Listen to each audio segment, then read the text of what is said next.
My name is Cynthia Ritchi, and it is Friday, June the 5th at approximately 6:11 p.m. I do apologize for being a bit,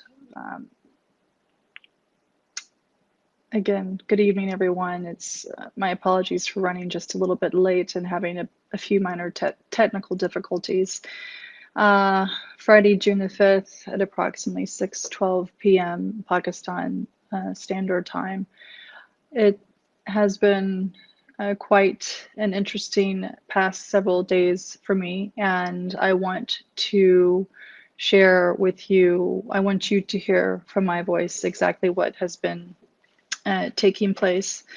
As you may or may not be aware, there has been a bit of a battle between me and the People's Party, the PPP of Pakistan. The reason they claim is because I posted a tweet that was allegedly defamatory in nature regarding the late Benazir Bhutto. Let me be very clear, as a woman, as a human being, I have never, nor do I currently, nor do I ever intend to have any interest in defaming anyone, especially a woman or an individual that belongs to what may be perceived as a vulnerable population. I have had many pleasant, wonderful experiences here in Pakistan, my second home, but I have also had some very negative experiences in Pakistan. And tonight I intend to share a bit about that with you.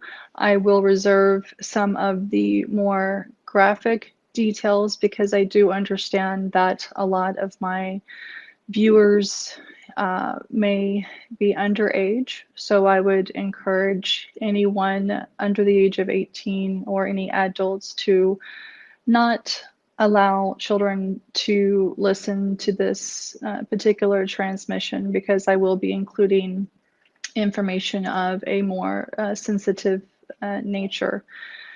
The harassment that I have endured, primarily from the People's Party, has taken place for a number of years now. And for those of you who may not be familiar, I would encourage you to go back to my previous live video that I posted approximately 3 weeks ago, detailing the past 10 years of my experience in Pakistan, condensing it in about 10 minutes, which is admittedly not very easy to do. I have been in and out of Pakistan since 2009. I shifted here end of 2010, and I was invited here by the PPP, by the People's Party, when Zardari was president, Prime Minister Gilani, Interior Minister Rehman Malik, and the federal minister at the time, Makhdoom Shahabuddin.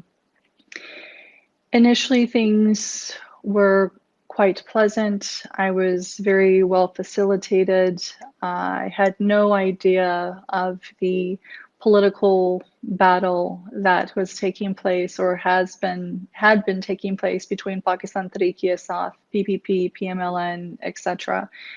And because I had been assisting PTI gratis on my own time with their social media strategies back in late 2010 and 2011, I learned eventually that PPP was trying to draw me away from PTI. Again, please reference my previous video on this that I posted 3 weeks ago as it goes into a bit more detail. Tonight, I want to focus more on the allegations that are being leveled against me by PPP and the horrendous treatment, messages, phone calls that I have gone through. This battle is really not about that tweet. This battle is really about individuals who know that I have a lot of dirt on a lot of people in this country, and it's primarily those who use and abuse others, particularly women and vulnerable populations, and I am one of them. Again, I will not go into graphic detail at this point in time, but Please be assured, everything that I have posted, everything that I have discussed on Twitter, I have evidentiary support of and for. Now, since Friday of last week, I have also filed an FIR, or excuse me, a report with the FIA. I am in direct contact with the Director General, and I have also asked that the previous investigator that PPP filed a report with be replaced, because when I went to meet him with an individual who also happens to be a diplomat, this investigator was neither neutral nor was he reasonably pleasant. He was extraordinarily aggressive with me.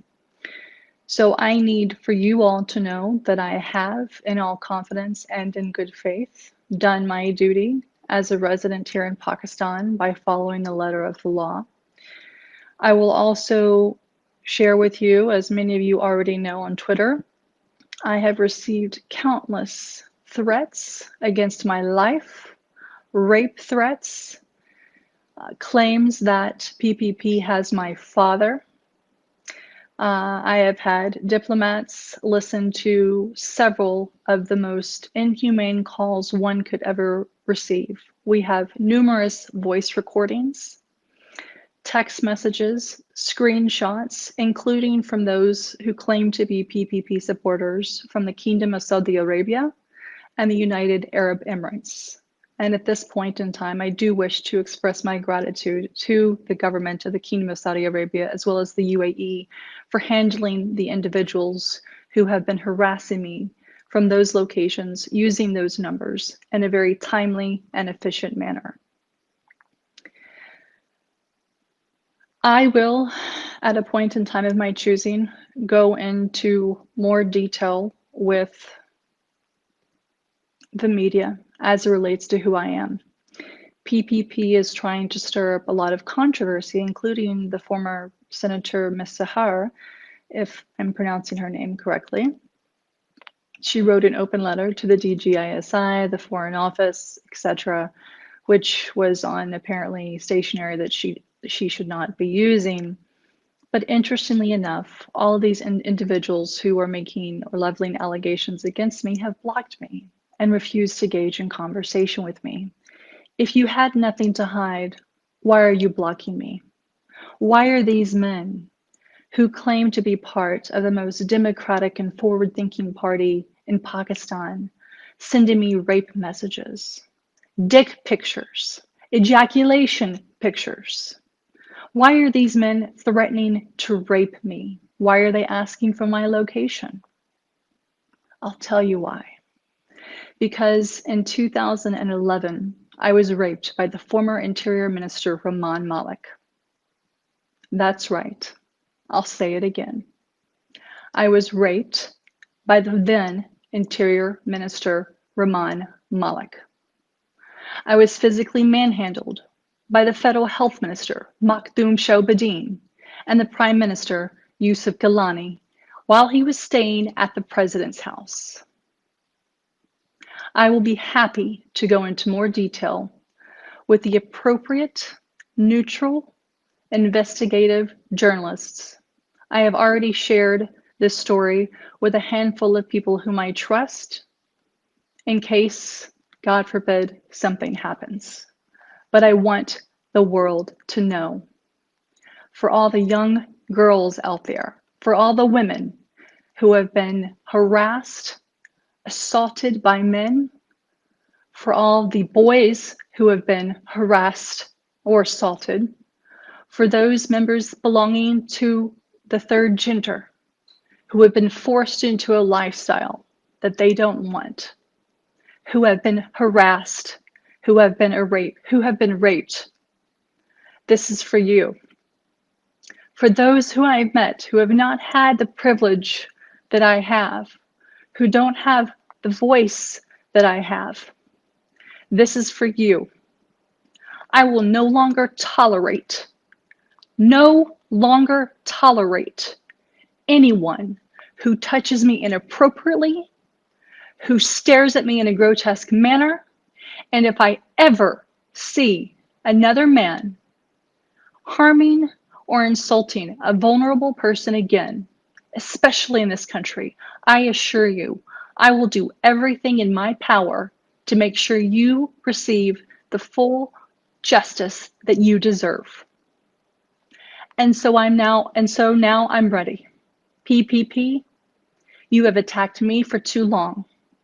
You have created false accounts, trying to research my family, getting information from my sisters, who naively had no idea who they were talking to, and then leaking deeply personal family information on Twitter. You think I don't have contacts in the United States. You think I don't have contacts here or elsewhere to be able to track and trace what you are doing. For those who have called me a bitch because I have dared to stand up to you, you haven't seen nothing yet.